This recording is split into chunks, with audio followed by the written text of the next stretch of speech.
Budin,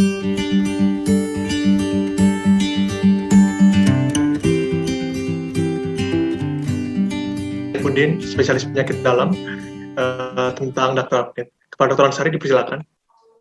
Baik, Assalamualaikum warahmatullahi wabarakatuh.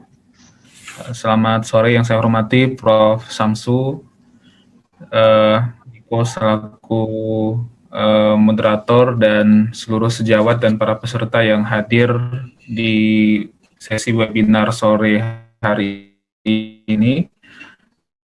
Sebelum memulai pembicaraan topik, perkenalkan saya Dr. Ansori dari Departemen Ilmu Penyakit Dalam yang FABRSCM akan membawakan sedikit pengenalan mengenai Dr. Update.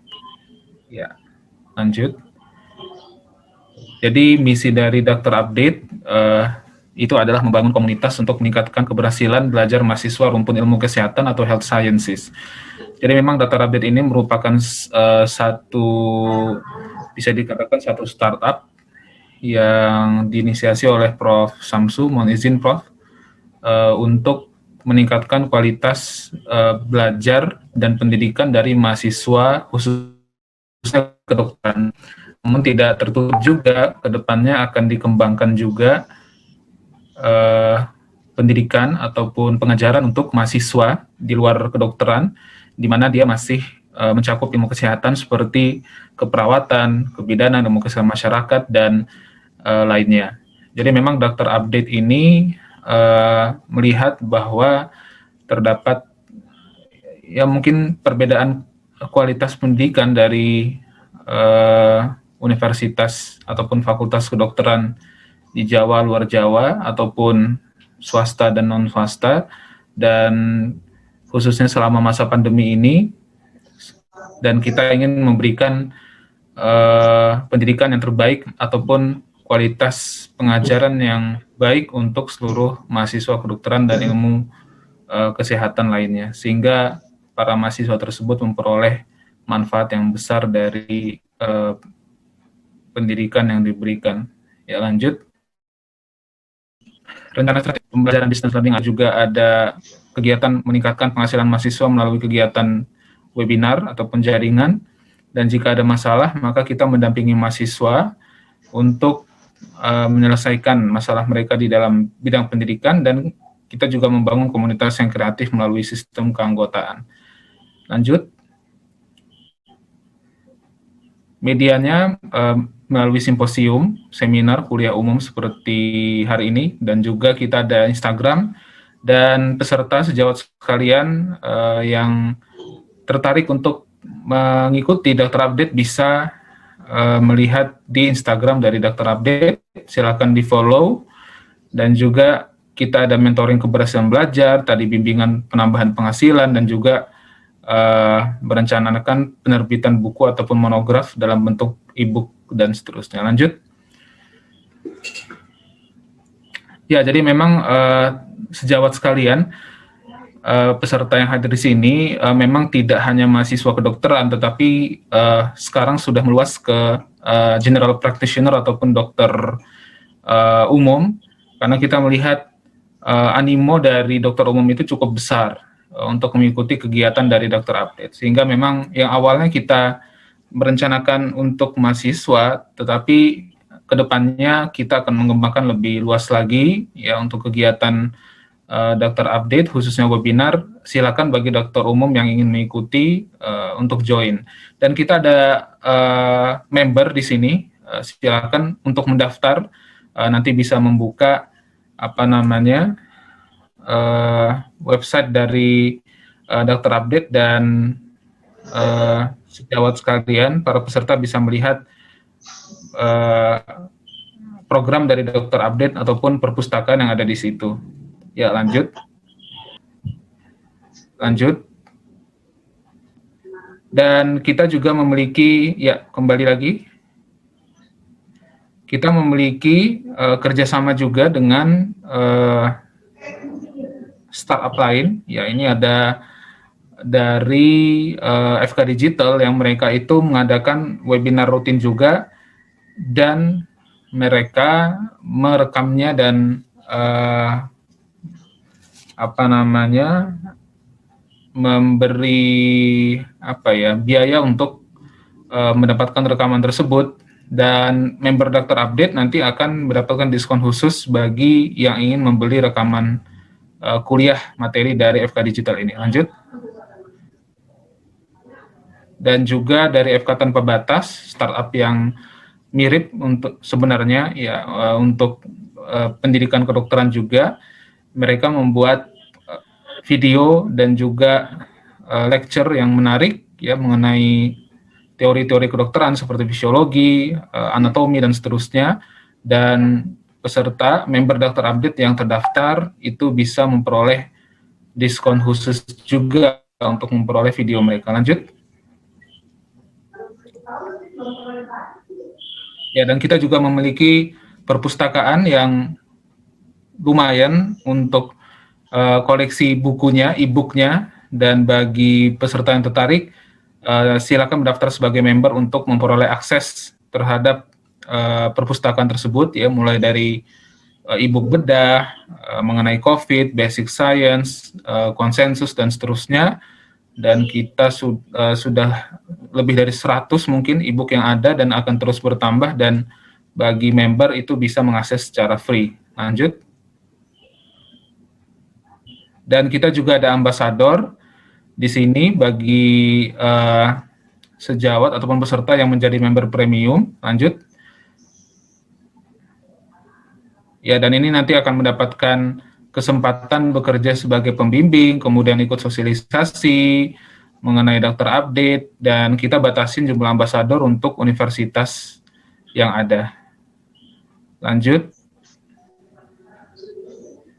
Ya, bagi sejawat ataupun peserta yang tertarik untuk menjadi member ataupun ingin tahu lebih lanjut mengenai Daftar Update, silakan buka webnya di https://medimedi.education/partner/daftarupdate, ataupun bisa menghubungi saya di nomor di bawah. Dan sejawat sekalian, peserta yang hadir, silakan untuk join dulu sebagai member dan melihat programnya, dan jika tertarik nanti sejawat peserta yang hadir di sini itu bisa advance lebih lanjut mendaftar ke member yang lebih tinggi lagi. Nanti bisa dilihat bagaimana perbedaan member tersebut di website ini. Lanjut. Ya, dan juga follow Instagram kami di @dakter.update dan memperoleh info yang lebih yang lebih baru ataupun info terupdate dari kami mengenai webinar, kemudian mengenai info-info kedokteran, ya, bisa mengikuti alamat Instagram di atas. Lanjut. Ya, jadi memang Daftar Update itu lebih menekankan kepada peningkatan prestasi belajar dari mahasiswa, ya, melalui webinar dan juga kegiatan belajar mandiri, dan kita juga menyediakan sumber pembelajaran, dan tentu kita berharap dengan bergabung menjadi member Daftar Update, nanti member kita itu bisa lebih cepat mengenal dunia nyata kedokteran, bagaimana cara menghadapinya, dan tentu program ataupun materi yang kita berikan tidak hanya terbatas mahasiswa, mengingat animo yang cukup besar dari dokter, ya, silakan untuk menjadi member dan memperoleh manfaat yang besar dari Daftar Update ini. Ya, saya kira seperti itu pengenalan dari saya mengenai Daftar Update. Semoga bermanfaat. Assalamualaikum warahmatullahi wabarakatuh. Waalaikumsalam. Terima kasih Dr. Anshori atas pemaparannya, pengantaran tentang Daftar Update. Selanjutnya kita akan beranjak ke materi utama tentang telemedicine. Saya akan buka dengan sedikit data yang membuat telemedicine ini menjadi semakin menarik. Di Indonesia, Hootsuite dan We Are Social pada tahun 2018 melaporkan terdapat 178 juta atau 67% pengguna telepon genggam aktif di Indonesia dari seluruh populasi. Pada populasi orang dewasa, 91% menggunakan telepon genggam jenis apapun dan 60% menggunakan jenis smartphone. Sedangkan data lain dari APJI, Asosiasi Penyelenggara Jasa Internet Indonesia, menyebutkan bahwa pada 2019 sampai 2020 terdapat 167 juta jiwa atau 73,7% pengguna internet di Indonesia dari total populasi pada jangka waktu tersebut. Potensi yang besar pada masyarakat Indonesia dan potensi besar pada telemedicine itu sendiri diikuti ternyata oleh dilema dan tantangan. Kita akan menyimak materi dari Profesor Dr. Samsu Rizal Jauzi, spesialis penyakit dalam, konsultan alergi imunologi. Izinkan saya membacakan riwayat beliau. Lulus dari Fakultas Kedokteran Universitas Indonesia pada 1969, Profesor Samsu melanjutkan pendidikan di dalam maupun luar negeri, termasuk lulus spesialis penyakit dalam dari FKUI pada 1976 dan Honorary Fellow of American College of Physicians ACP pada 2001. Sejak 1981 hingga sekarang, Prof. Samsu aktif menjadi dokter penyakit dalam sekaligus staf pengajar di FKUI RSCM. Prof. Samsu diangkat sebagai profesor dalam bidang ilmu penyakit dalam pada 2004, sempat menjabat sebagai Direktur Utama Rumah Sakit Kanker Darmais pada 2000 sampai 2005. Kemudian Prof. Samsu juga aktif di berbagai organisasi dan kegiatan seperti Sekretaris Jenderal Ikatan Dokter Indonesia pada 1986 hingga 1990. Kemudian Ketua Perhimpunan Dokter Spesialis Penyakit Dalam atau PAPDI pada 2000 sampai 2004. Prof. Samsu mendapatkan berbagai penghargaan, antara lain penghargaan dokter terpuji dari Ikatan Dokter Indonesia pada 2008 dan penghargaan tenaga kesehatan berprestasi dalam rangka Hari Kesehatan Nasional pada 2009. Nama yang tidak asing lagi di dunia kesehatan, kita akan mendengarkan pemaparan dari beliau tentang telemedicine, dilema dan potensi. Dipersilakan, Prof. Terima kasih, Nito. Terima kasih teman-teman sekalian yang telah bersedia hadir. Baik para mahasiswa maupun para sejawat sekalian, kita akan membahas bersama-sama mengenai telemedicine karena sebenarnya telemedicine ini menjadi marak karena keterpaksaan bahwa kita membatasi kontak antara pasien dengan dokter secara langsung untuk menghindari penularan COVID, tapi juga sebenarnya ini merupakan peluang untuk kita mengenal lebih lanjut mengenai telemedicine ini. Share screen saya boleh? Ya. Jadi telemedicine sebenarnya sudah agak lama, 2-3 tahun yang lalu sudah banyak provider yang menyediakan jasa telemedicine ini. Dan telah dimanfaatkan oleh Kemenkes belum lama ini karena adanya pasien-pasien yang COVID yang harus isolasi mandiri di rumah karena tempat tidur di rumah sakit diutamakan untuk mereka yang menderita COVID sedang, berat, dan kritis, kira-kira 20%, yang 80% itu ringan dan tanpa gejala, maka banyak sekali saudara-saudara kita yang positif, yang isolasi mandiri, harus mendapat bimbingan dari tenaga kesehatan, dalam hal ini dokter atau perawat, dan oleh Kementerian Kesehatan ditunjuklah ada sekitar 11 provider, mulai dengan Jabodetabek, tapi saya rasa akan diperluas ke daerah-daerah lain. Jadi mereka yang isolasi mandiri itu dapat memanfaatkan jasa atau peluang telemedicine ini untuk mendapat konsultasi, untuk juga mendapat diagnostik maupun obat-obat yang diperlukan, karena yang tanpa gejala pada umumnya hanya memerlukan vitamin, sedangkan yang gejalanya ringan obat-obat untuk penghilang gejala. Ya, slide berikut. Nah, kita akan melihat pengaruh telemedicine ini terhadap profesi dan masyarakat. Jadi dulu kita diajar sejak mahasiswa bahwa komunikasi dokter pasien itu amat penting, dan komunikasi itu tidak hanya menyangkut apa yang kita dengarkan dari ucapan pasien, tetapi juga bagaimana wajah, mimik dari pasien. Jadi baik itu bahasa lisan maupun bahasa badan harus kita pahami, dan sedapat mungkin kita dekat dengan pasien sehingga menjadi lebih akrab dan lebih bersahabat. Tetapi sekarang karena adanya COVID, itu dibatasi hanya untuk yang sangat perlu saja, sedangkan yang memungkinkan dengan telemedicine akan digunakan telemedicine. Karena itulah kita sebagai dokter atau mahasiswa kedokteran atau tenaga kesehatan lain perlu tahu ini apa telemedicine, apa kelebihan-kelebihannya, manfaatnya, dan apa keterbatasannya. Dan juga jangan lupa bahwa meskipun kita memberi layanan telemedicine, tidak berarti bahwa masalah etika dan aturan-aturan yang ada yang merupakan bimbingan bagi kita untuk menjalankan praktek kedokteran itu harus tetap kita junjung tinggi. Nah, sebaliknya masyarakat, karena kemampuan dia untuk mengakses internet dan sebagainya akan dapat mengakses telemedicine ini. Dan pertanyaannya adalah, apakah setelah pandemi COVID ini berakhir, telemedicine juga akan berakhir juga? Kalau menurut perkiraan saya, telemedicine akan berjalan dan berkembang terus, meskipun tentu penggunanya bukan dalam situasi terpaksa, tapi karena memang betul-betul dibutuhkan, terutama sekali ini adalah untuk memeratakan layanan kedokteran ke berbagai daerah di Indonesia, di daerah-daerah terpencil, di pulau-pulau kecil, di puncak-puncak gunung, di daerah yang sukar bagi pasien untuk datang dan berhadapan dengan tenaga kesehatan.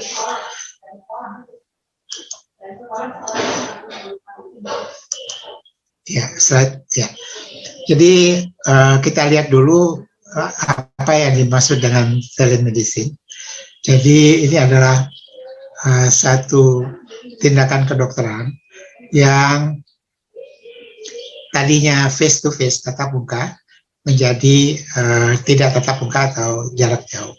Dan itu mencakup baik itu diagnosis, konsultasi, diagnosis, pengobatan, bahkan ini telemedicine tidak hanya bermanfaat dalam hubungan pasien dan dokter, dia juga bisa digunakan untuk pendidikan, bahkan bisa juga untuk transfer data yang diperlukan. Saya ambil contoh misalnya di bidang HIV. Di HIV kita kalau di kota-kota besar punya namanya alat flow cytometry. Alat flow cytometry itu satu alat yang cukup canggih. Untuk mengoperasionalkannya biasanya diperlukan tenaga saintis setingkat S2. Harga alatnya sekitar yang 3 warna itu bisa 6 miliar. Untuk berbagai pemeriksaan termasuk pemeriksaan CD4 untuk HIV. Jadi CD4 kadang-kadang kita perlukan untuk memonitor keberhasilan terapi kita. Nah, tapi ada satu alat yang kita sebut point of care. Jadi alat yang sederhana, ada di daerah-daerah, bahkan di daerah yang tidak punya listrik sekalipun, bisa dioperasionalkan dengan baterai. Alat tersebut, point of care tersebut, macam-macam mereknya, ada yang Pima, ada yang alat, itu bisa juga mengerjakan pemeriksaan CD4 yang akurasinya hampir sama dengan flow cytometry.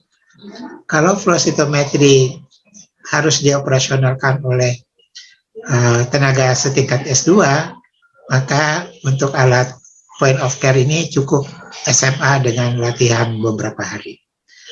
Nah, hasil dari pemeriksaan itu bisa kita transfer sekarang dengan mudah sekali, entah dengan WA, entah dengan email, entah dengan apapun, ke pusat data yang ada dan bisa dikonsultasikan dengan orang lain.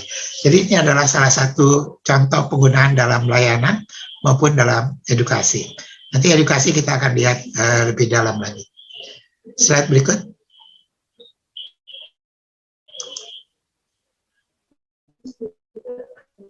Ya, karena ini telemedicine, berarti ada 2 ilmu yang digabungkan, saling memberi kontribusi, informasi teknologi dan kedokteran. Lalu kedua ini saling mendukung, telemedicine mempermudah, informasi teknologi mempermudah, medisinya memanfaatkan. Dan keduanya ini berkembang, dan sebenarnya di kedokteran kita masih amat sedikit memanfaatkan kemajuan pesat dari informasi teknologi ini. Karena kalau kita mau gunakan secara optimal, sebenarnya banyak sekali yang bisa dimanfaatkan. Ya, slide berikut.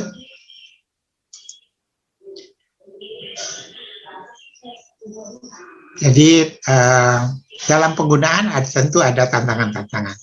Tantangan dari segi medis sendiri adalah sikap dari tenaga kesehatan yang memang memahami kebutuhan ini dan memang bersedia untuk memberikan layanannya tersebut. Kemudian juga tentu institusi-institusi dan organisasi-organisasi terkait. Saya ambil contoh organisasi profesi, Ikatan Dokter Indonesia harus mendukung.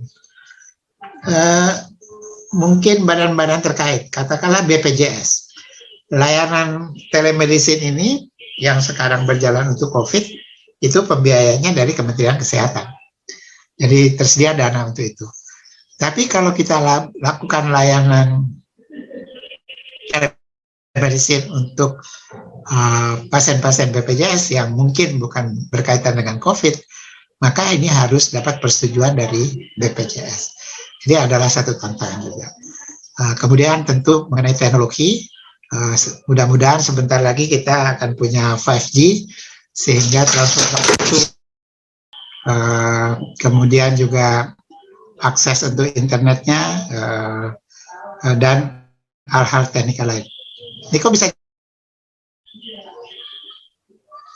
Maaf Prof, terputus-putus tadi Prof juga sempat keluar dari ruangan sepertinya. Ya, telecommunication constraint ini bisa dijelaskan, Niko? Kenapa Prof? Bisa lihat? Bisa lihat. Ya, coba.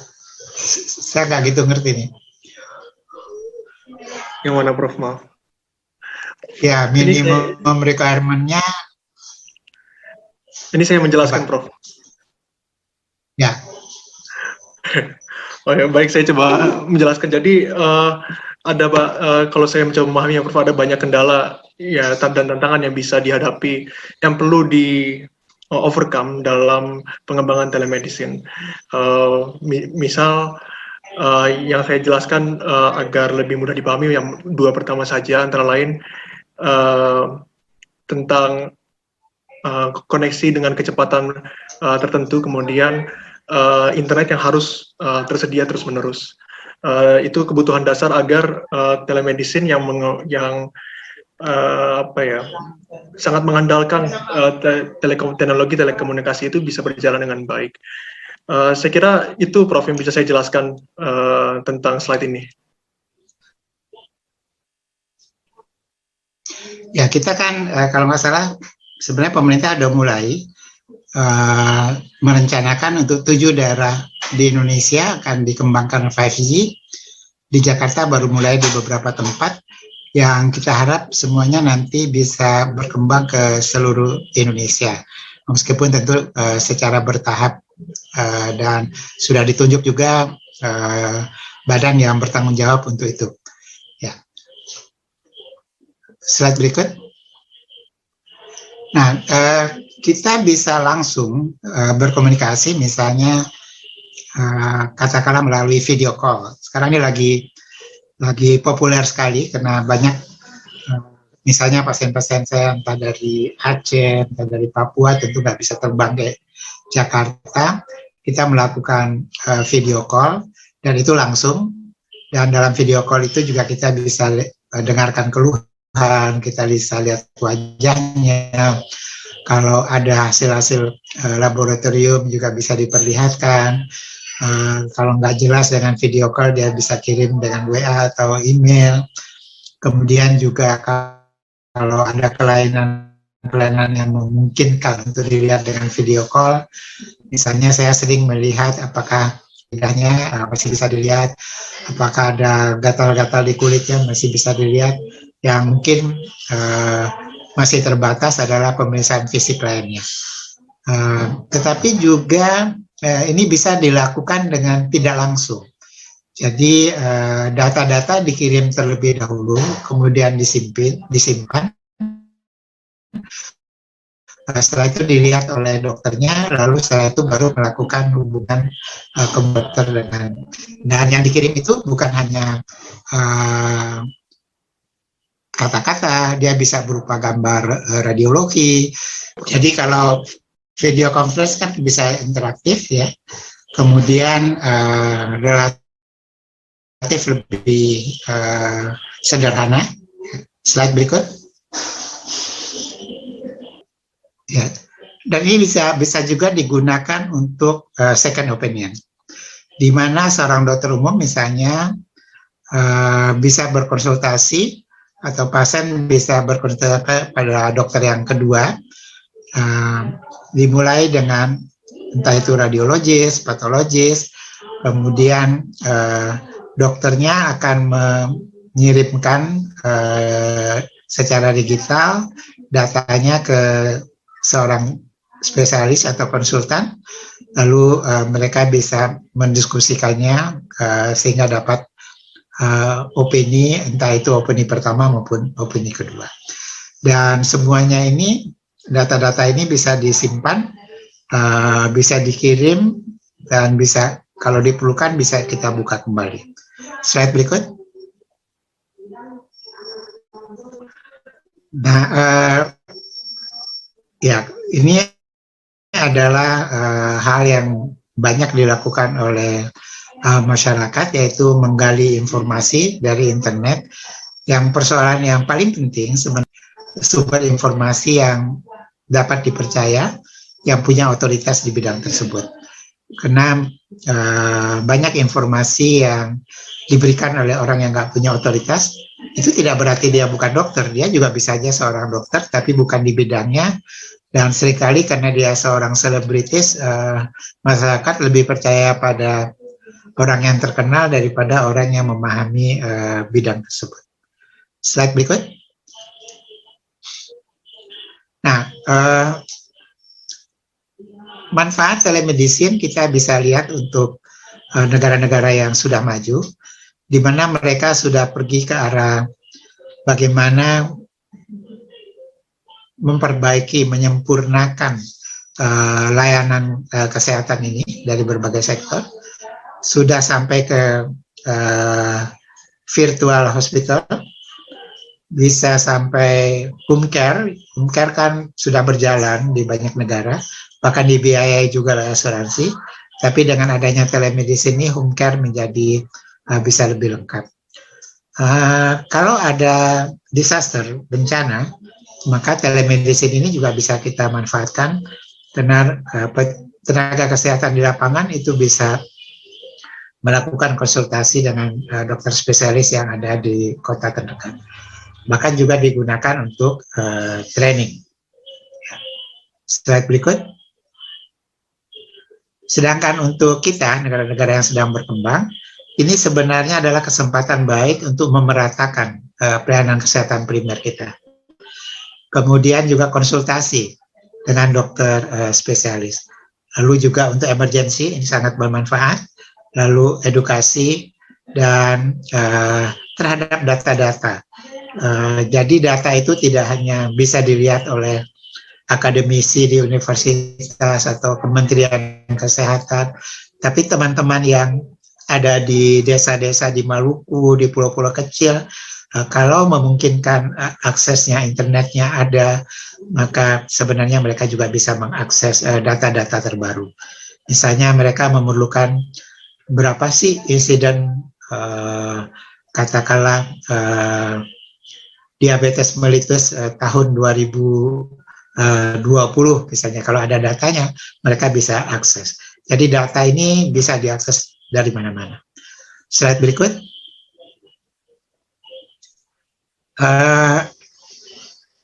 Apakah mungkin ada problem? Ada. Karena biasanya setiap hal baru tidak selalu diikuti sepenuhnya oleh banyak orang. Selalu akan ada resisten. Baik itu dari tenaga kesehatan, baik itu dari masyarakat, baik itu dari profesi, baik itu dari segi pembiayaan, asuransi misalnya, kemudian juga tentu problem-problem kalau kita belum bisa mengatasi akses untuk internet ini bisa merata di seluruh Indonesia. Kita tahu listrik saja masih ada sekitar 10% daerah di negara kita yang belum hidup 24 jam listriknya. Air bersih juga masih lebih dari 10% yang belum bisa menikmati. Karena itu tentu akan ada masalah juga dengan akses untuk internet. Belum lagi panduan-panduan mengenai bagaimana menyelenggarakannya, bagaimana mengaturnya, mengawasinya, apalagi kalau dikaitkan dengan pembiayaan. Slide berikut. Nah, pengembangan telekomunikasi ini cepat sekali. Dan kita tahu kualitas cepat sekali dan kita bisa mentransfer bukan hanya radiologi, oftalmologi, bahkan juga patologi kita bisa transfer. Jadi ini akan berkembang dengan cepat sekali. Namun hendaknya kita punya pegangan. Jangan ilmu kedokteran itu dikendalikan oleh telekomunikasi, tetapi ilmu kedokteran harus mengendalikan artinya memanfaatkan sesuai dengan kebutuhan telekomunikasi ini, sehingga kita tidak menggunakannya secara berlebihan. Slide berikut. Nah, jadi ke depan kita tahu bahwa 5G udah mulai di Jakarta ini. Kemudian sekali lagi jangan sampai kedokteran justru dikendalikan oleh IT, tapi kedokteran lah yang harus mengendalikan dan memanfaatkan IT. Nah, setiap tenaga dokter, tenaga kesehatan, mahasiswa kedokteran perlu memahami telemedicine ini. Ya, masyarakat kita apa sih yang diharapkan dari dokter? Mampu mengobati pasien dengan cara mutakhir, teliti, dan mutakhir berarti ilmunya, teliti, dan terampil. Ya. Keterampilannya ada, ilmunya ada, sikapnya adalah teliti. Kemudian mampu mendengarkan, menghormati pendapat pasien, berlaku sopan santun, penuh pertimbangan, berkomunikasi dengan baik, dan memberi nasihat tanpa menggurui. Mampu menyimpan rahasia, confidentiality, bersikap jujur, punya integritas, memberikan asuhan walaupun ilmu kedokteran mungkin tidak banyak memberi manfaat. Misalnya katakanlah ada kanker prostat yang sudah bermeta kemana-mana, ke tulang, ke otak, memang tidak akan menyembuhkan lagi kanker prostatnya, tetapi rasa nyeri, rasa tidak nyaman, nggak bisa tidur, itu tetap bisa diatasi. Yang juga penting adalah mampu mempertahankan hubungan luas sehingga pasien mendapat penjelasan lengkap dan dilibatkan dalam keputusan tentang asuhan. Ini biasanya lebih mudah dilakukan apabila kita melakukan layanan tatap muka. Tapi itu tidak berarti bahwa prinsip-prinsip ini kemudian bisa kita tinggalkan kalau kita melaksanakan telemedicine. Slide berikut.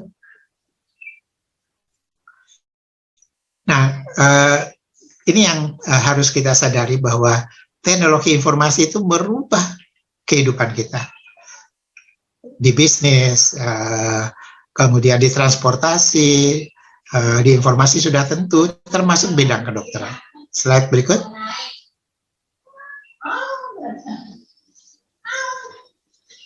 Ini salah satu contoh saja, ini ada di Cina.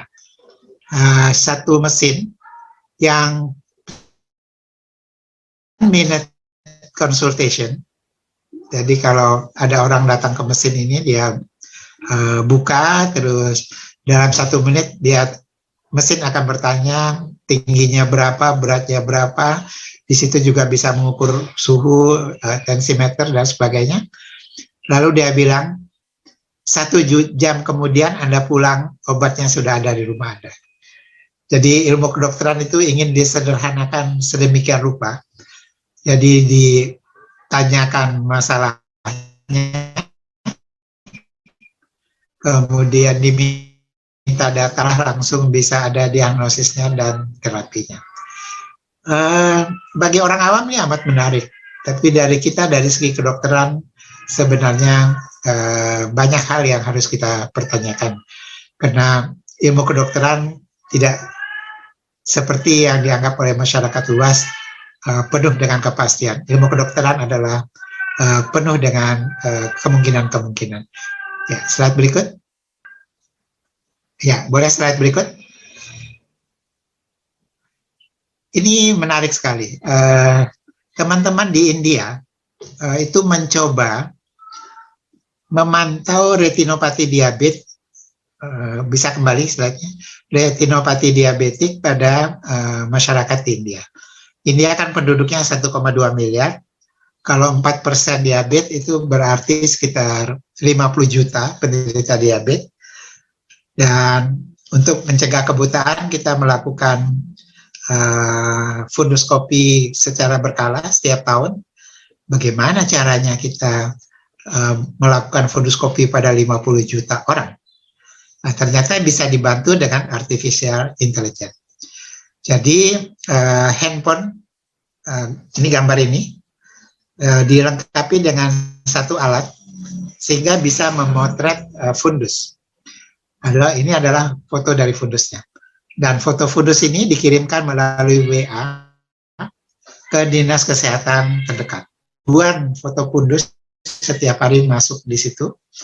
Kemudian akan diseleksi oleh artificial intelligence yang hanya membedakan apakah ada kelainan atau tidak ada kelainan.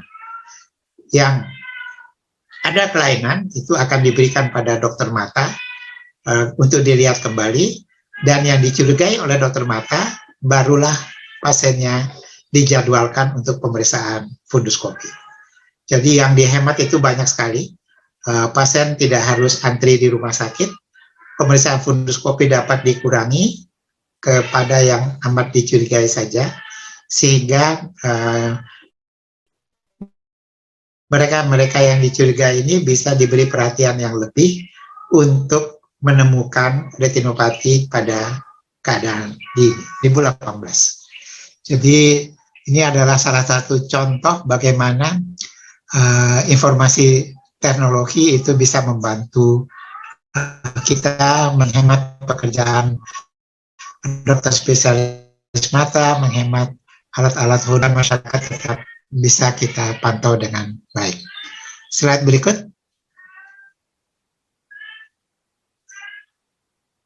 Ya, hostnya bisa tolong slide berikut.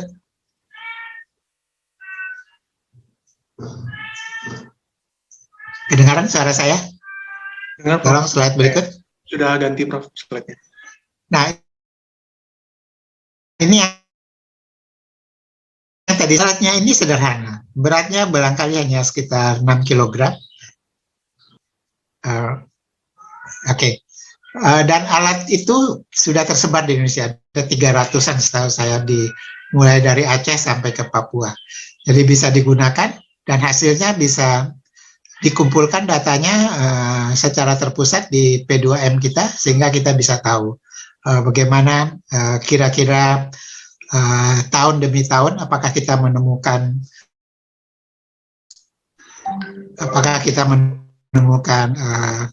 HIV itu pada stadium yang lebih dini atau tidak. Jadi ini kita udah punya, bisa di print. Ini hanya pemeriksaannya pakai cartridge. Jadi diambil darah, dipasang di cartridge-nya, dimasukkan secara baik dari seluruh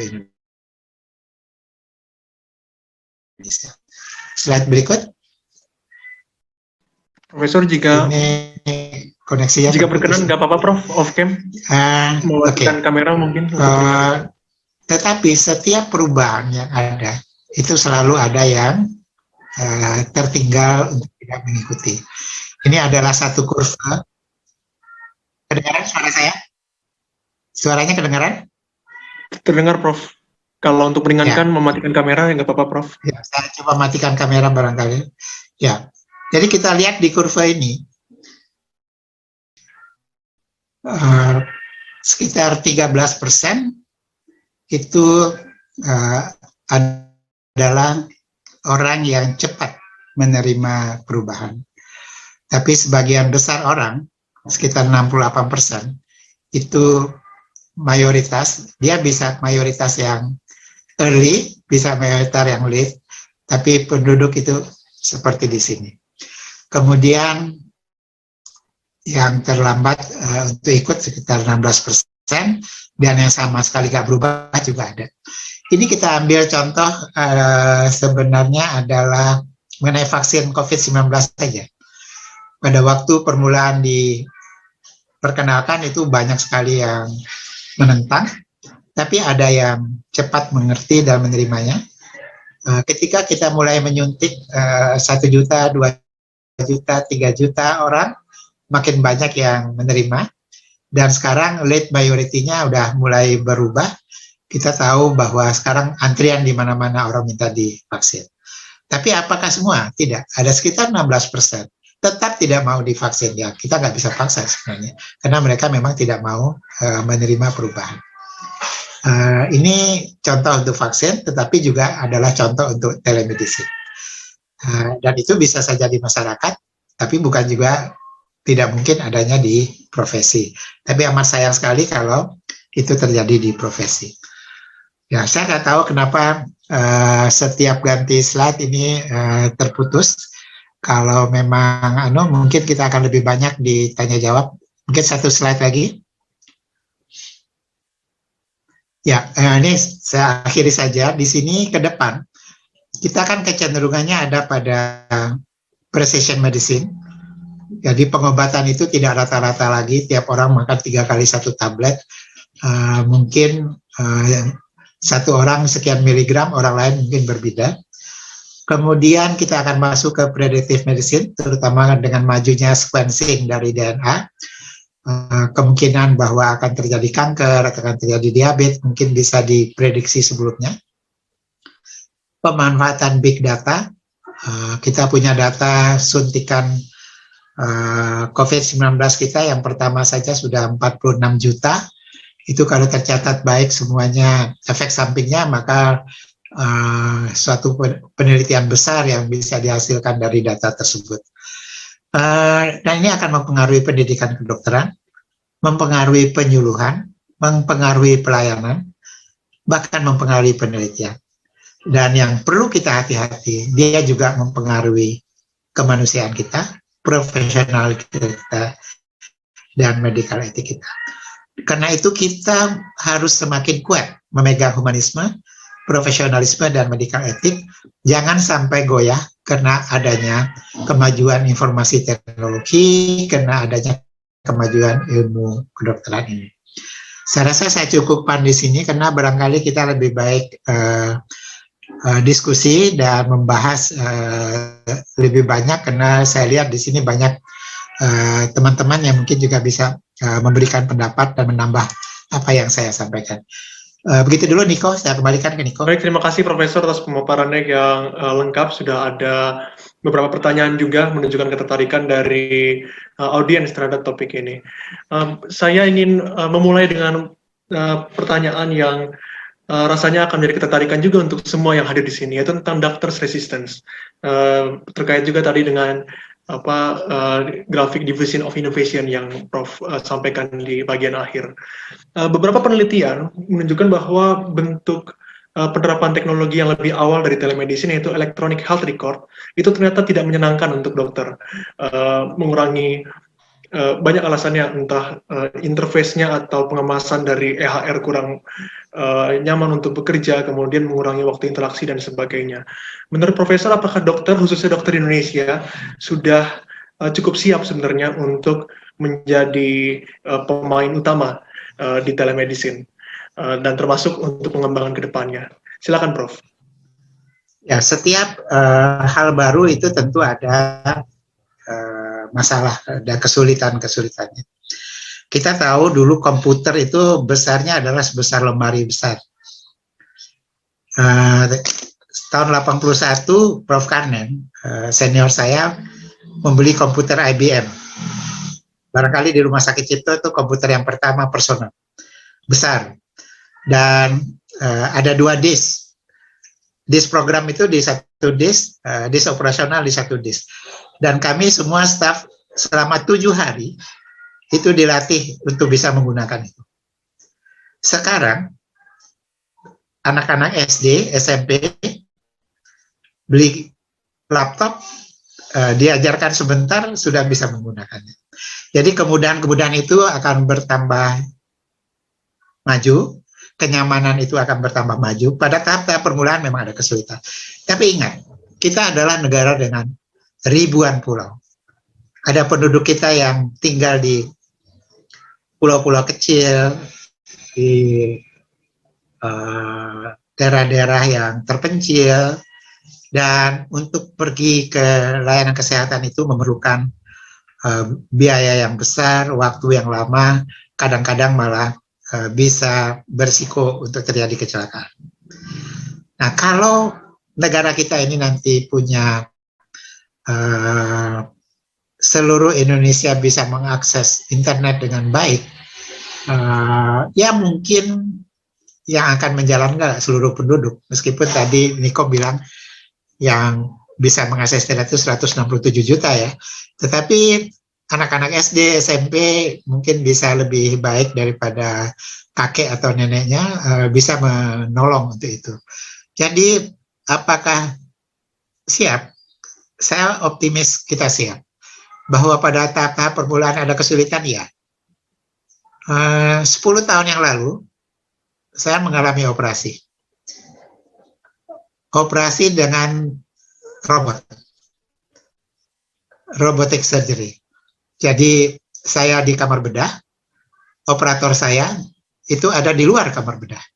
Yang di kamar bedah adalah yang asistennya yang melakukan laparoskopi, lalu dia di ruang sebelah dengan monitor komputer, dan dia melaksanakan operasi tersebut dengan komputer. Memang jaraknya mungkin hanya 10-15 meter dari UKAM. Itu 10 tahun yang lalu.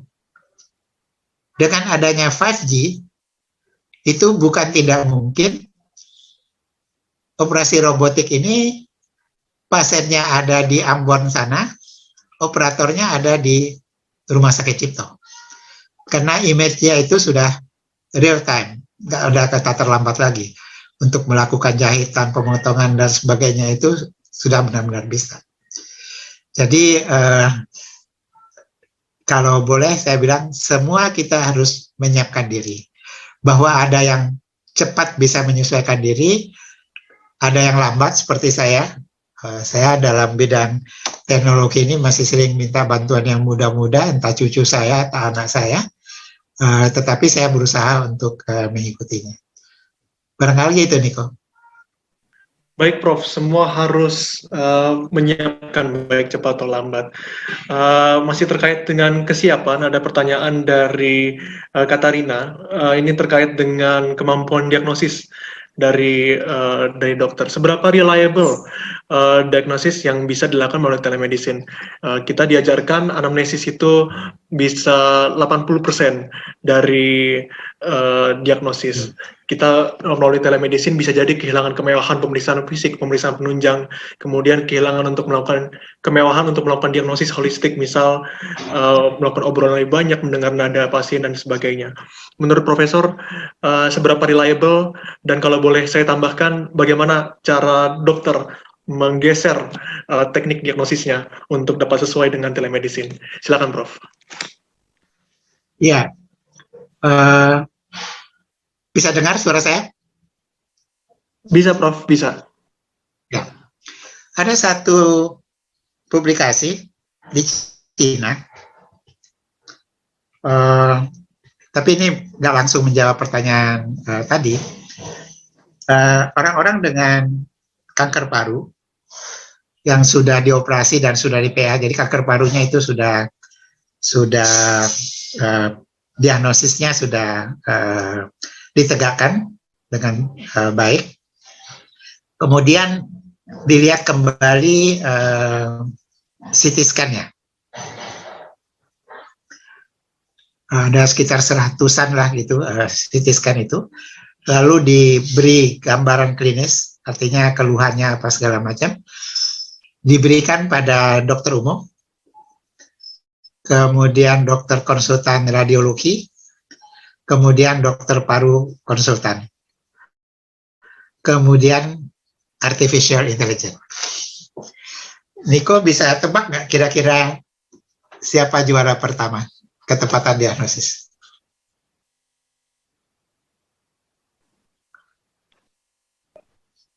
Artificial intelligence mungkin, Prof. Ya, jadi artificial intelligence nomor 1, setelah itu dokter konsultan paru, setelah itu radiologi konsultan, baru dokter umumnya. Jadi memang bedanya nggak terlalu banyak juga, sekitar 5%. Tapi yang menunjukkan bahwa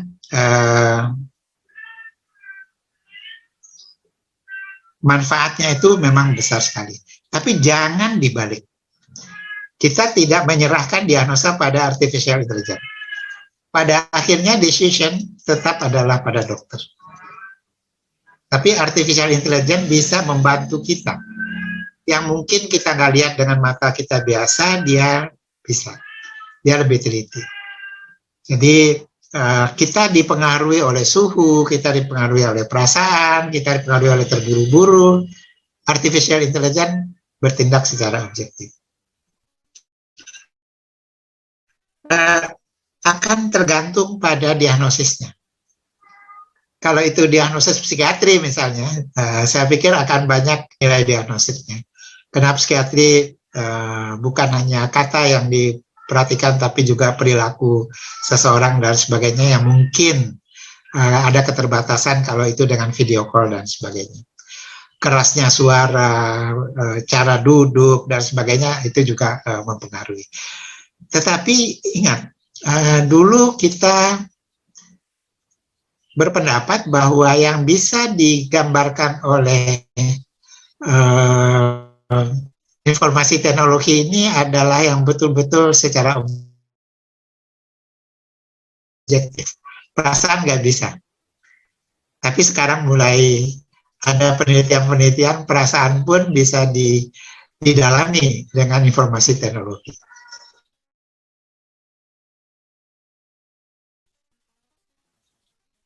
Jadi jawabannya kalau disetujui, tiap diagnosis tentu beda-beda. Keterbatasan telemedicine ini harus bisa. Contohnya sekarang USG. Di Kanada itu ada prop USG yang harganya hanya $100 dan bisa digunakan oleh semua tenaga kesehatan. Tenaga kesehatannya dilatih untuk menggunakan prop itu dengan baik. Pembacaan propnya bisa hasil USG-nya bisa dilakukan di tempat lain.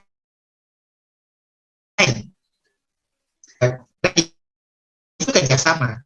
Jadi nggak mungkin dokter konsultan memutuskan sendiri, sebaliknya dokter umumnya juga nggak bisa memutuskan sendiri. Disinilah kita sebagai suatu tim akan semakin erat.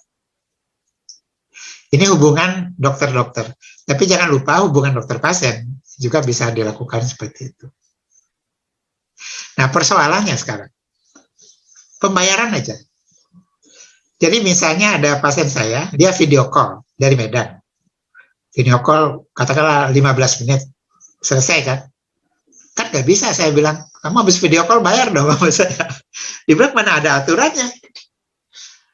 Akhirnya, rumah sakit sekarang, video call itu bukan langsung antara pasien sama dokternya, tapi harus melalui rumah sakit.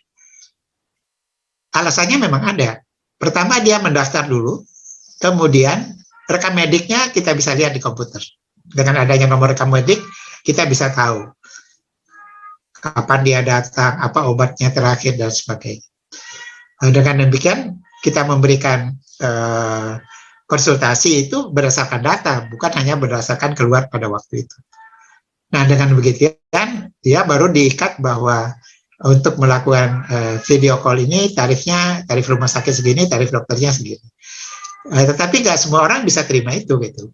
Karena dulu sebelum COVID, kok orang telepon saya kadang-kadang ada yang setengah jam nggak harus bayar gitu, kok sekarang jadi bayar gitu. Apalagi saya dengar BPJS belum membuat aturan yang khusus untuk telemedicine ini. Ini adalah sesuatu yang harus diselesaikan bersama-sama. Itu barangkali Niko. Baik, terima kasih Prof. Interesting memang mengenai hal ini. Sekarang beranjak ke hal lain Prof yang terkait dengan pelaksanaan telemedicine, yaitu tentang regulasi, tentang hukum. Telemedicine telah berkembang beberapa tahun di Indonesia, namun regulasinya bisa dibilang baru jelas justru pada saat COVID ini, di mana sesuai pertanyaan dari peserta Santi Benita, disinggung bahwa aturan hanya terbatas untuk pasien isoman, pemantauan pasien isoman. Menurut Profesor, kenapa bisa terjadi absence, ketiadaan, kehampaan dari payung hukum di Indonesia tentang telemedicine, dan apa yang harus dilakukan? Apa saja yang harus dijamin jika hukum nanti akan dirumuskan? Silakan, Prof. Ya, seperti biasa teknologi mendahului aturan dan hukum. Jadi kita tahu teknologi bayi tabung itu mendahului peraturan-peraturan yang ada. Setelah ada baru dibahas peraturannya dan keluar peraturannya. Begitu juga dengan telemedicine. Tetapi setahu saya sebelum COVID ini pun provider telemedicine itu sudah mensyaratkan dokter-dokter yang akan bergabung dengan mereka harus punya izin praktek. Berarti dia sudah lulus dokter, dia sudah terregistrasi di konsil kedokteran, dari konsil kedokteran sudah dapat surat untuk izin praktek di dinas kesehatan setempat, baru dia bisa bergabung. Dan untuk mendapat obat, membeli obat, itu juga diberi resep. Bahwa resepnya bisa dikirim melalui WA, itu kan cerita lain ya. Persoalannya adalah apakah elektronik ini bisa diakui sebagai resep kertas yang harus disimpan selama 5 atau 10 tahun. Itu memang perlu peraturan. Tetapi yang harus kita jaga adalah kepentingan dan keselamatan pasien. Jangan sampai teknologi yang maju ini, yang memudahkan untuk kita, tenaga kesehatan, tetapi bisa menimbulkan kelalaian sehingga pasien kita bisa mengalami hal yang tidak diinginkan. Misalnya, menata laksana pasien, kita harus menulis di medical record dengan baik. Sehingga kalau diperlukan, itu bisa dibaca kembali. Sekarang kalau kita video call, bagaimana? Apakah direkam? Kalau itu direkam, siapa saja yang berhak untuk mendengarkan rekaman tersebut? Jadi ini memang harus diatur. Karena kalau tidak direkam, bisa saja terjadi kesalahpahaman. Dokternya bilang minum obatnya 1 kali 1, pasiennya dengarnya 3 kali 1. Kalau itu obat anti diabetik kan bisa menimbulkan hipoglikemi.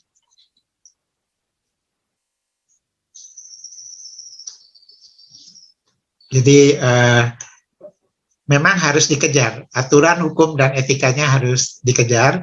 Untuk apa? Untuk kepentingan pasien. Baik, terima kasih Prof. Saya kira ini bisa disetujui menjadi PR di negara kita ya. Apalagi tadi Prof. sempat menyinggung bahwa telemedicine akan berkembang terus beyond setelah pandemi. Ada banyak hal yang harus diatur, dari aturan pembiayaan sampai tadi disinggung juga resep dan catatan. Tadi dalam pengantar Dr. Ansori disebutkan Dr. Update tujuannya untuk mahasiswa kedokteran. Ada aspek yang menarik dengan mahasiswa kedokteran, kebetulan karena saya juga mahasiswa tentunya. Apakah menurut Profesor pendidikan kedokteran sekarang sudah cukup untuk menyiapkan dokter masa depan untuk menjadi pengguna, bahkan jika memungkinkan pengembang dari telemedicine? Silakan Prof. Kalau dari segi teknologi, kemampuan Anda, kemampuan cucu saya jauh lebih terampil daripada saya. Kalau saya pikir kalau skill, apalagi skill untuk informasi teknologi itu jauh, termasuk bahasa. Cucu saya itu TOEFL-nya jauh lebih tinggi dari saya. TOEFL-nya 660, saya cuma 500 sekian, 450. Jadi generasi muda bukan berarti selalu ketinggalan. Generasi muda kadang-kadang juga bisa lebih baik daripada generasi yang dulu. Hanya saja, saya melihat ada beberapa hal dalam pendidikan kedokteran kita. Pertama, kalau dibandingkan generasi saya adalah generasi di mana mahasiswa kedokteran itu pada umumnya berasal dari keluarga masyarakat menengah ke bawah, meskipun ada juga yang tinggi.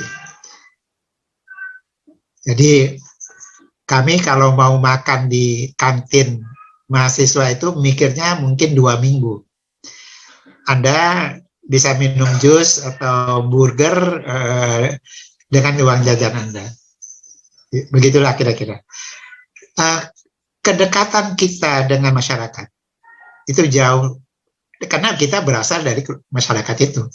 Tinggalnya ya di kampung, airnya ya pakai sumur, pergi ke kuliah ya pakai sepeda atau jalan kaki. Generasi Anda ya ada juga yang begitu, tapi cukup banyak yang diantar pakai mobil, pakai supir. Karena itu harus menyiapkan diri untuk memahami bahwa sebagian besar masyarakat kita bukan seperti yang ada di rumah Anda. Saya justru khawatirnya di situ, bahwa bagaimana dokter-dokter kita yang baru lulus itu bisa menyatu, memahami, berada di tengah-tengah masyarakat.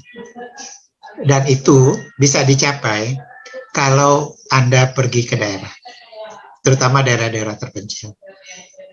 1 tahun atau 2 tahun itu adalah pengalaman yang amat berharga yang akan merubah cara pandang Anda. Jadi Niko, jangan lupa nanti boleh ke Maluku, boleh, mau Sulawesi Utara di Bitung sana boleh, atau di Aceh, di Papua. Itu percayalah, Anda nggak akan nyesal deh. Oke. Jadi mungkin dari audiens ada yang mau kasih komentar di samping bertanya secara tertulis? Ya, bagi audiens boleh raise hand langsung ya kalau ada yang ingin bertanya, karena waktu kita terbatas, mungkin kita hanya sempat untuk 1-2 pertanyaan lagi. Bagi ada yang ingin bertanya, Dr. Guntur sudah menjelaskan. Oke, silakan Dr. Guntur, silakan boleh langsung. Terima kasih Prof. Samsurizal dan teman-teman sejawat semua. Perkenalkan, saya Guntur Surya Alam dari Yogyakarta. Saya kebetulan seorang dokter bedah di Jogja. Saat ini kami memang sedang mengembangkan aplikasi, Prof. Jadi telemedicine yang namanya Lekas Sehat. Nah, aplikasi ini memang berbasis Android saat ini. Kemudian mungkin akhir tahun akan kami kembangkan di iOS. Nah, kemudian kami juga tergabung di organisasi bersama Prof. Purnawan Junaidi yang dari FKUI juga ya. Kami di atensi. Ya. Kemudian di bulan ini kami di aplikasi kami lengkapi dengan untuk konsultasi bebas biaya ke pasien-pasien isoman yang atau di shelter-shelter yang masih menderita COVID-19. Nah, kami harapkan memang aplikasi telemedicine ini, apapun namanya, termasuk kami yang Lekas Sehat ini, akan diterima baik di masyarakat maupun di dunia kedokteran. Karena dari atensi yang bersama Prof. Purnawan itu sudah dikembangkan aturan-aturan, regulasi-regulasi yang bersama-sama PBID, MKEK, dan Kemenkes itu akan dibakukan sehingga ke depan aplikasi ini akan selalu berkembang, berjalan dengan dukungan semua pihak untuk kepentingan pelayanan masyarakat. Mungkin itu Prof, sehingga kami berharapkan di forum diskusi ini maupun di grup WA update dokter ya, kami akan selalu bersama-sama ikut mengembangkan telemedicine di Indonesia. Mungkin itu Prof yang saya sampaikan, Prof. Terima kasih. Terima kasih Dr. Guntur dan teman-teman yang sudah lebih maju lagi, sudah melangkah. Mudah-mudahan akan diterima oleh semua pihak dan akan bermanfaat untuk masyarakat. Jadi kita perlu upaya-upaya seperti ini di banyak kota di Indonesia, dan pengalaman-pengalaman baik akan menjadi pelajaran bagi kelompok-kelompok yang lain. Terima kasih Pak Guntur. Terima kasih Dr. Guntur tentang sharingnya. Setuju dengan Prof. Samsu. Semoga semangat untuk pengembangan telemedicine bisa menyebar terus di tenaga kesehatan. Menarik tentang ini, terima kasih Dr. Guntur. Menarik tentang ini, Prof. Jika menyinggung fasilitas kesehatan di Indonesia, tampaknya telemedicine kalau tidak ada pandemi masih dipandang sebelah mata oleh fasilitas kesehatan. Tampaknya fasilitas kesehatan tertinggal untuk mengembangkan telemedicine untuk menjadi tuan rumah dalam pengembangan telemedicine. Menurut Profesor, apa PR bagi fasilitas kesehatan di Indonesia untuk dapat kedepannya menjadi motor juga dalam pengembangan telemedicine? Silakan, Prof. Ya, kita kan tahu sebenarnya derajat kesehatan kita ini, itu pemelihara utama adalah layanan kesehatan primer. Mereka lah yang memberi penyuluhan, mereka yang melakukan upaya-upaya pencegahan, mereka yang melakukan pengobatan-pengobatan pada tahap awal. Dan kalau saya belajar dari Thailand, 70% dari masalah kesehatan itu bisa selesai di layanan kesehatan primer. 30% mungkin kelihatan sekunder, mungkin 5-10% baru tersier. Jadi, layanan kesehatan primer ini betul-betul merupakan tulang punggung dan garda depan kita. Karena itulah, banggalah menjadi dokter layanan kesehatan primer. Mau disebut dokter umum silakan, mau disebut dokter keluarga silakan, mau disebut dokter layanan kesehatan primer silakan, tetapi itu tidak kalah bangganya dengan spesialis maupun konsultan. Dan seharusnya bukan cuma bangga, tetapi rewardnya juga tidak boleh jauh dari spesialis dan konsultan. Sehingga tidak semua orang berebut jadi spesialis dan konsultan. Ada teman saya, dia sama-sama lulus dengan saya, tapi dia pindah ke Belanda. Dia jadi dokter keluarga di Belanda. Pendapatannya baik selama dia jadi dokter keluarga maupun setelah pensiun, itu nggak beda jauh dengan dokter bedah atau dokter kebidanan. Itulah yang barangkali arah dari pelayanan kesehatan kita, sehingga mereka yang memang minat di layanan kesehatan primer ini tidak harus lari ke spesialis atau konsultan karena masalah finansial. Jadi jangan melupakan kesejahteraan teman-teman di layanan kesehatan primer. Bahkan seharusnya dokter-dokter di daerah terpencil, yang saya tahu misalnya di Amerika, itu di daerah-daerah terpencil juga Jepang, justru adalah dokter yang berpengalaman, bukan yang baru lulus yang taruh di sana. Karena kesian sekali kalau yang baru lulus ditaruh di sana. Tentu dengan gaji dan imbalan. Seorang dokter di Alaska gajinya beda banget dengan seorang dokter di New York. Kalau kita juga beda. Kalau di daerah terpencil lebih terlambat daripada di kota besar. Ini yang barangkali harus kita rubah strukturnya, sehingga layanan kesehatan primer ini betul-betul bisa diandalkan. Kalau layanan kesehatan primer kita berkembang dengan baik, berfungsi dengan baik, maka biaya kesehatan itu akan banyak menurun di spesialis dan konsultan. Baik, jadi jika dikaitkan dengan telemedicine kembali, Prof, jika boleh saya simpulkan, maka telemedicine baiknya diarahkan untuk penunjangan kesehatan primer, begitu, Prof? Ya? Dimanfaatkan untuk kesehatan primer, karena meskipun dia juga bisa digunakan untuk rujukan, untuk konsultasi dan second opinion, bahkan juga untuk pendidikan, tetapi yang ada pada kesehatan primer itu bisa dilakukan. Coba bayangkan misalnya ada dokter di daerah terpencil, dia harus berjalan kaki 3 km naik bukit untuk bisa ketemu pasien. Oke lah, satu kali dia jalankan sehingga dia mengenal pasien itu. Tapi seminggu kemudian pasien itu mengeluh, dia nggak harus jalan lagi ke sana. Kalau ada telemedicine yang bisa dimanfaatkan, bisa diperlihatkan misalnya lukanya udah sembuh atau belum, apakah lukanya bagus apa enggak, sehingga obatnya harus diteruskan atau tidak, itu bisa dimanfaatkan. Baik, menarik ya Prof. Ini kembali menunjukkan salah satu potensi dari pengembangan telemedicine itu untuk menunjang pelayanan primer di kita. Apalagi tadi juga sempat Prof singgung bagaimana karena Indonesia unik dari ribuan pulau, kemudian dengan karakteristik masyarakatnya sendiri juga. Profesor, kita mendekati ujung waktu, jadi jika berkenan saya ingin meminta Profesor untuk memberikan closing remarks.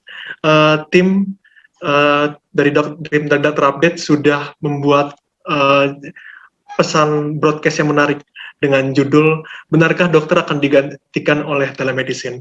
Nah, Profesor, di sini ada dalam pertemuan ini ada dokter, ada mahasiswa kedokteran juga. Bagaimana menurut Profesor? Apakah dokter akan digantikan oleh telemedicine, dan apa yang harus dilakukan oleh dokter Indonesia untuk dapat menjadi pemain utama dalam telemedicine? Silakan, Prof. Dokter tentu tidak akan bisa digantikan oleh telemedicine. Yang terjadi adalah dokter akan memanfaatkan telemedicine untuk pelayanan yang baik dan merata di Indonesia dan bermutu. Jadi dokter tetap tetap diperlukan, dan dialah yang bertanggung jawab, dan telemedicine adalah satu sistem yang bisa kita manfaatkan untuk memeratakan pelayanan, untuk mempermudah, menghemat, dan sebagainya. Jadi tidak akan mungkin telemedicine menggantikan dokter. Baik, terima kasih Profesor atas pemaparan yang menarik. Mohon maaf kepada audiens, tidak bisa semua pertanyaan terjawab karena keterbatasan waktu. Bisa kalau ada wira diskusi lain atau bahkan menghubungi Profesor Samsu untuk diskusi lebih lanjut. Pesan yang dapat diambil dalam pertemuan ini antara lain, selain yang sudah disampaikan oleh Prof. Samsu, adalah semoga dokter Indonesia dapat menjadi pemain, dapat memanfaatkan kemajuan teknologi untuk kebaikan pasien, untuk keselamatan pasien, untuk meningkatkan pelayanan kepada pasien. Saya kira sekian untuk pertemuan hari ini. Terima kasih sekali kepada Prof. Samsu atas materi yang sangat menarik tentang telemedicine, dilema dan potensi. Semoga hasil diskusi pada hari ini dapat memberikan pencerahan kepada kita, dan bahkan inspirasi juga barangkali untuk kita bisa mengembangkan telemedicine di manapun tempat kita berkarya sebagai klinisi. Sekian dari saya. Kurang lebihnya mohon maaf. Terima kasih kembali atas kebersamaannya. Selamat sore, salam sehat. Terima kasih, Prof. Terima kasih, sama-sama. Sampai jumpa lagi. Terima kasih, Prof. Sama-sama.